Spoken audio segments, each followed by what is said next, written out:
I'm Marvin Scott, and today we reach into my vault to bring light to one of the darkest moments in world history, the Holocaust. You'll hear from survivors, and you'll hear as well from a denier who insists the Holocaust never happened. Contrast that to Nobel laureate Elie Wiesel, who describes just what it was like to be imprisoned in a Nazi concentration camp. Now, joining me on this journey through my vault of 45 years of stories here at Pix 11 is my dear friend and colleague, Monica Morales. Hi, I don't know if we're going to get through this, Marvin. This work is so important. I'm so glad you're doing this. Well, these are stories I've done over the years, and we're going to begin with one I did during the COVID pandemic from home, a report on a survey about how people feel and the sentiments they express. This is the report I did from home 3 years ago. One might wonder how the world could ever forget such a horror as the Holocaust, a reign of terror that annihilated 6 million Jews. But the survey among millennials and Gen Z adults 18 to 39 reveals surprising results. 63% had no knowledge that so many Jews were murdered. 36% believed the toll was 2 million or less. Another 20% were of the opinion that the Jews caused the Holocaust. The U.S. Millennial Holocaust Knowledge and Awareness Survey found that many young people based their lack of knowledge and distortions about the Holocaust on social media. My reaction is one of dreadful disappointment. Sally Frischberg escaped from Poland, and only 12 of her family members survived the concentration camps. We were supposed to never let something like this happen again. But how can we stop it if people don't know how it happens? Lacking the knowledge, 23% of the respondents believe the Holocaust was a myth or a distortion. There are sometimes bad people, and the more we learn about it, the better we can stand up and say we will not permit it.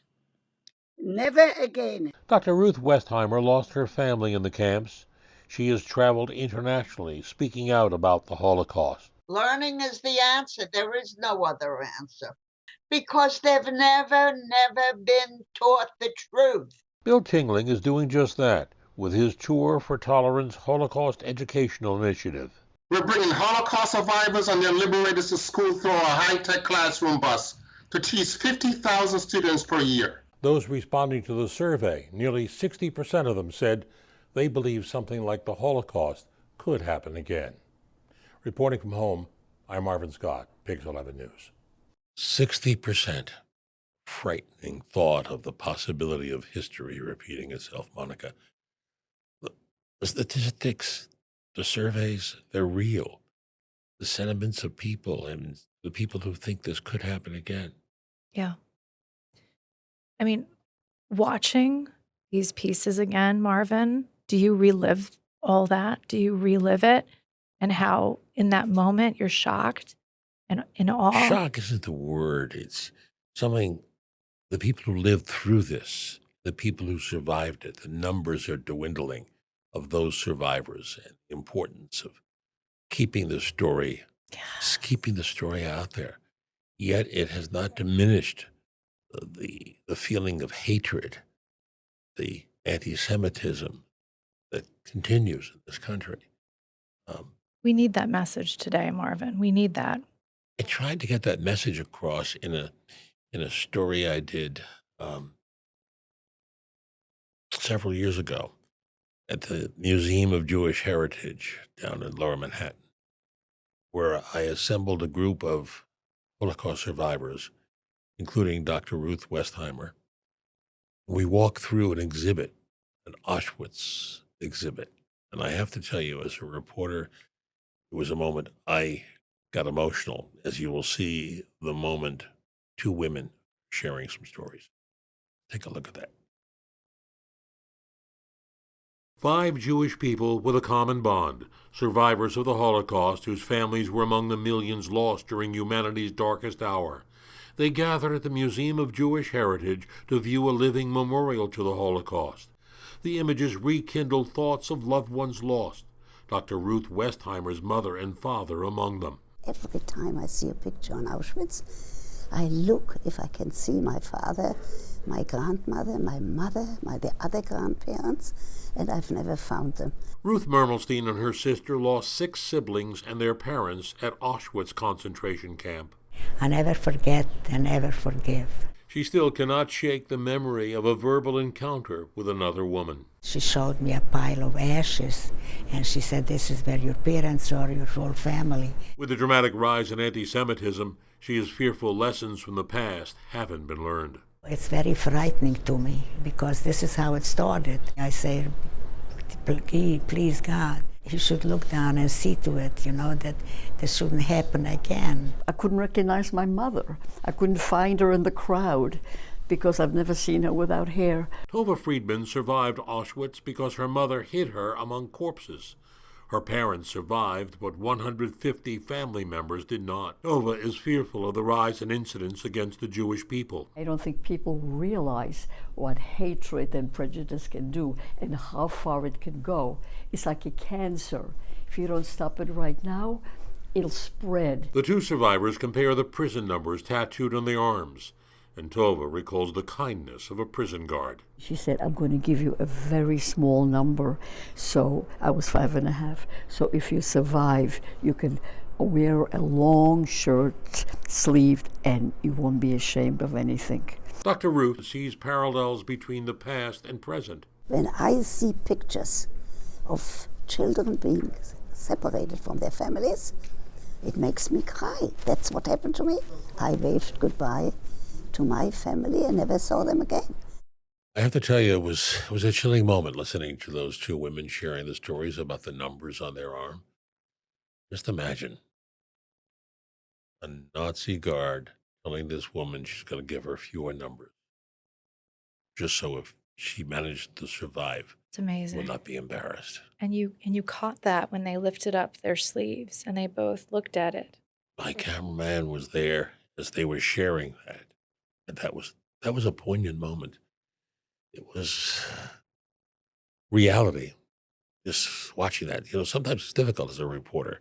You report, but also there are emotions, and we're not really want to show emotion on the air. There are moments where you have no choice. It happened to me during 9/11 coverage, sitting on the anchor desk and listening to some of the people who thought their loved ones had survived when we knew that that was not possible because they were on the top floor of the World Trade Center. And there are moments that we get emotional. I remember during 9/11, I think I dropped a tear. Yeah. I was not embarrassed by it. I was not as As what is you are coming down doing now. It's hard not I think it's to, my tearing right? thing. Yeah. And I think people understand, we appreciate because it is service to tell these stories. It's so important. I want my kids to know about this.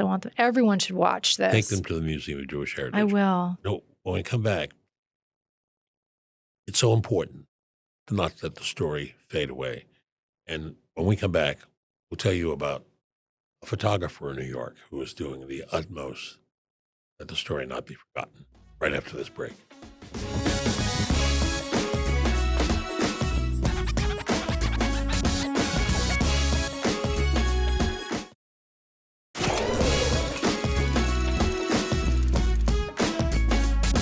Welcome back. Leading the charge to not let the world forget the Holocaust is New York photographer Gillian Laub. She sought out survivors in New York, and she sought out to get their pictures, get their stories, and I got her story. These are the faces of people who lived through a torturous and dark time in world history. These are among the remaining survivors of the Holocaust.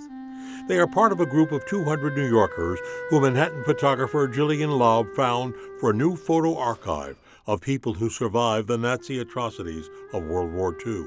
She said her Live to Tell project is in response to the alarming rise in anti-Semitism. The statistic that 20% of young people think the Holocaust is a myth felt alarming to me, so this project felt urgent. With the help of Jewish organizations, Laub began her search for survivors last year and began recording their images and stories just months ago in her studios in Brooklyn and Manhattan. What inspired me was the hope and resilience and positivity coming from people who have seen the worst, who have really looked evil straight in the eye, and they still have hope and love and compassion in their hearts. Attached to the photograph she has posted on her Instagram site are quotes from the people who related how they survived when loved ones did not.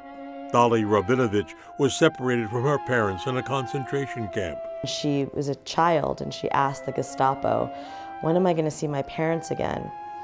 And he pointed up to the chimney with smoke coming out of it. And he said, "You see that chimney? That's where they are."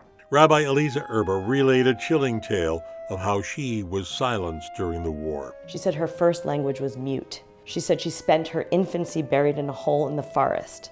She didn't know what language was because her mouth was taped shut so the Nazis wouldn't hear her. Toby's a survivor. She was hidden by, she says, two angels, a non-Jewish mother and her son. And she survived because of two angels, she says. Anna Malkina survived after being hidden first in a bomb shelter and then by a non-Jewish family. Laub took her project to the streets of the city last month, projecting the images of these Holocaust survivors on 20 city landmarks, including the Brooklyn Bridge. It was a mammoth undertaking. I really wanted to see these people projected large on landmarks where you couldn't rip down or destroy their image. The projections really, again, immortalized them, and it's like their faces painted the city. I never want to forget them. Photography for me is about immortalizing someone. So this is really about keeping these faces and these stories alive. For now, Gillian Laub has documented the testimonials and photos of Holocaust survivors living in New York, but she's not done yet. Later this year, she intends to travel across the country to seek out more survivors. Eventually, she says, she will go to Israel, where nearly half of the world's remaining Holocaust survivors live, to tell their stories. Marvin, it is so important, the work that Gillian's doing, and it's important that you're telling this story. It's having access to it, and we learned about Gillian. And it's remarkable. I have to tell you, there are moments, as I said before, It's heartbreaking. there are moments that we do stories, that you do stories, that Yeah. we're there, but we're human. We're reporters, but we're Yeah. also human beings, and we have emotions. And there are moments, and I had my moments with some of these stories, and those women, the Museum of Heritage, Jewish It's Heritage. amazing. And that work is so important to document because the stories, again, we're losing so many of these beautiful people. So we have to keep these stories alive. And that's what Gillian Laub is doing. You know, in journalism school, they taught us there are two sides to every story. But the late journalist, CBS, Edward R. Murrow, once said, some stories just don't have a third side. Yeah. And the Holocaust would appear to be one of those stories. Now, a number of years ago on my program, Pix 11 News Close-Up, when they opened the Holocaust Museum in Washington, I did a program, and I invited a Holocaust denier to come on the program against the wishes of many in the Jewish community. And they said, you're only legitimizing them. And I said, no, let's hear their story. Let the people who are watching it decide how they feel about it. So I brought in Dr. Robert Countess, a revisionist from the Institute of Historical Review. And he came on, and here is a segment from that program, how I said there are only two sides, there isn't the third side, and the Holocaust was one of those stories. And here's how he responded. I would say that every story probably has 3 or 4 or more sides. Let's talk about this story. Right. As a university teacher of history, I have taken pictures that had captions underneath, and I've given them to students as a test. I've said, what does this mean? Not giving the caption. And the point I've made is that every picture has to be interpreted.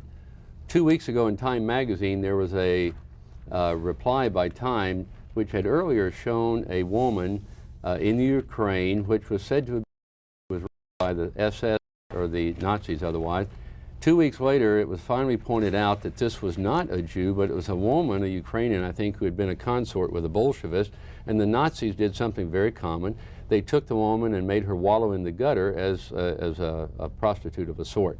And so pictures have to be interpreted, and so the American people have That's one picture, Dr. Yes. Countess. What about the 6 million other pictures? Well, there are not 6 million other pictures, but there are pictures from Dachau, Bergen-Belsen, what have you, and at the end of the war, the camps had fallen into such disarray because of Allied bombing that people were dying left and right. For example, Anne Frank, who'd been at Auschwitz, was not exterminated in a homicidal gas chamber. She was taken by the Nazis at their time and expense and went all the way to Belsen, and she and her sister died there apparently of typhus. How many Jews do you claim did die in World War II? The statistic is probably enormous. If the Israelis and the Red Cross would open their archives, it might help us.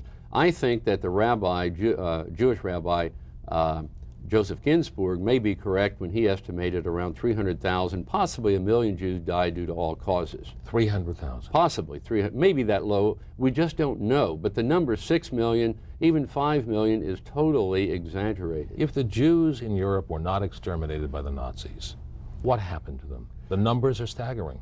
Actually, if you look at the statistics, and but if you look at 1945, 46, statistics, you find a problem of about 1 million Jews who cannot be accounted for. There were name changes, people intermarried, people went to Israel, people came to the United States not being called Jews, and it's an enormous problem, but we could solve this largely if we could get into the Israeli and other archives. Again, let me go back to the first question. I asked you what evidence you can provide to state, as you do, that there was not a systematic elimination of the people. You cited a story of one woman here, but what about the masses? What evidence do you provide that it did not occur? The documentation available, the Wannsee Conference in particular that I've studied fairly carefully, deals with the Nazi effort to relocate, to move Jews out of German control. There is no coded language, there is no effort to speak of extermination, there's no need for these Nazis to talk in a quiet, confidential way. And the follow-up letters during the following year showed that these bureaucrats were dealing with to move the Jews out, not to exterminate. So to internment? Internment, but also eventually to expel them. The Wannsee document says... Was Auschwitz a death camp? No. It was a death camp only in this sense that people died there largely due to typhus. Some members of the Jewish community were critical of me for allowing Dr. Countess to come on the program, but I did that in the interest of fair journalism. We hear all the stories of the survivors. We hear from the people who were there. And we hear from a man who said, it never happened. You be the judge. I asked him about the commander of Auschwitz, Rudolf Hess, who confessed that it was a death camp. And he came back, he said, sure he did. He confessed after days of being tortured, being denied food.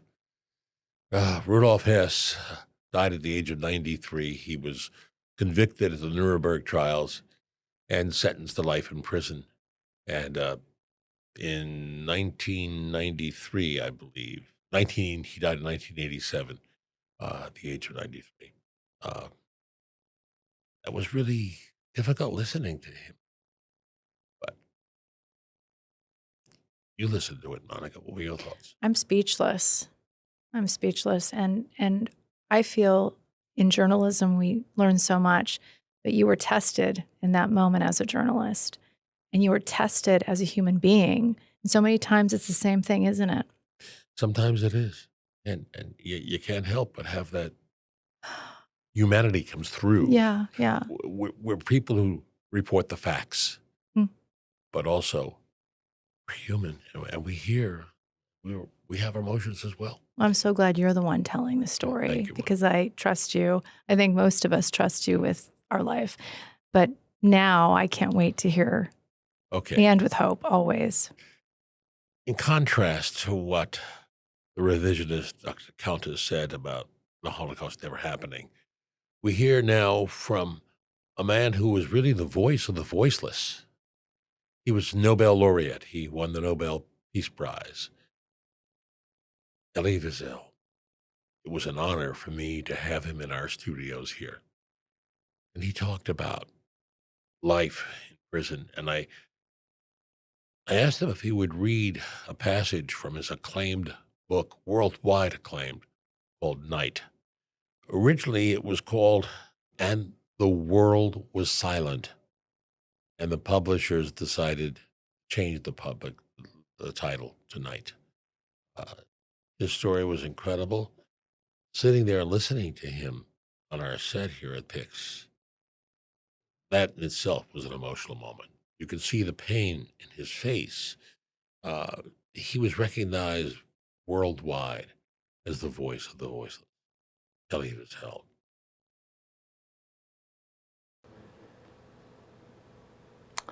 Never shall I forget that night, the first night in camp, which has turned my life into one long night, 7 times cursed and 7 times sealed. Never shall I forget that smoke. Never shall I forget the little faces of the children, whose bodies I saw turned into wreaths of smoke beneath a silent blue sky. Never shall I forget those flames which consumed my faith forever. Never shall I forget that nocturnal silence which deprived me for all eternity of the desire to live. Never shall I forget those moments which murdered my God and my soul turned my dreams to dust. Never shall I forget those things, even if I am condemned to live as long as God Himself. Never. The visual images, just listening to it, are there. It had to be painful for you to read that. Does that bring it all back? It's painful because it was a moment, you know, life is not made of years but of moments. And that moment, of course, outweighs all the others. I just want to, coming out of that, could I just say, Marvin, when he says life is moments, and he talks about moments and the faces of those children, what were you thinking? I saw you and I saw your face. Well, as I've said a number of times during this episode, the humanity that comes through. And we are reporters, but also we are human beings. And you've got to feel when you listen to the people who Gillian Laub interviewed as she photographed, and you listen to the others who walked through the Museum of Jewish Heritage, and you listen to these survivors. I've done so many interviews with people who have survived, and their numbers are diminishing now. So we got to keep their stories alive. There are people who say, we don't want to hear them anymore, but we have to hear those voices in the hopes that, what did I say earlier, 60% believe the Holocaust could happen again? It can't happen. Wow. It shouldn't happen. We got to keep telling their stories, keep the stories alive. And you're doing the work, wow. Marvin. You're doing it, and you're keeping these stories alive through your work. We do, and you do. Monica makes it happen. That's why this podcast is so important. I think this is the most important podcast we've done in the streaming studio, and I think Joe probably agrees that we do work in here all the time, but there are moments like this, Marvin, that are so important. And we have to give thanks to our archivist, Adam Smith. Yes, yeah. He goes through our archives here Incredible. and he finds these stories. And also Joe Cole, who is our producer and tolerates all of our talking and puts all of this together. So thanks to them as well. I think when he got the Nobel Prize in 1986, he was called, Elie Wiesel was called a messenger to mankind. He delivered such powerful messages. And I was honored to have him here in our studio. Yeah. And you're a messenger too, Thank Marvin. you. And that broadcast, incidentally, is now, we Pix donated it to the Museum of Jewish Heritage. It's wonderful. So it's part of their permanent exhibit. It's wonderful to be part of history, right, Marvin? You're documenting it, and we're reliving it all over again, which we should. Well, it's good to be here. Good to have you with me. Thank you for having Good to me. explore other stories in my vault. We'll continue this next week, and we'll see you then. Until then, I'm Marvin Scott. Thanks for joining us.